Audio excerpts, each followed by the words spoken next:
everyone, welcome to new updates of Odoo 18. In today's video, we will discuss about the types of charts available in Odoo 18 spreadsheet.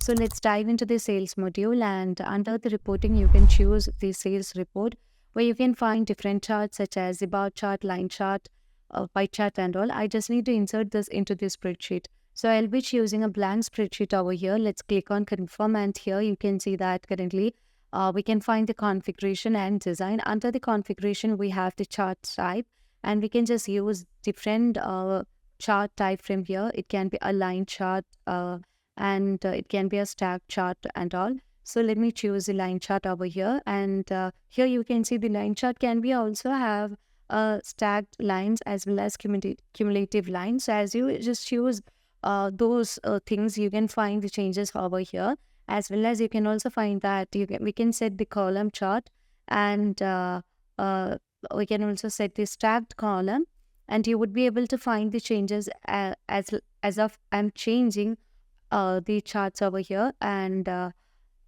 you can see the area type chart as well as the charts with other options and all. If you want to change it as a pie chart, you can also change it into the pie chart in the spreadsheet. So this is one of the latest update in Odoo 18 spreadsheet, and that's all for today. Thank you for watching the video.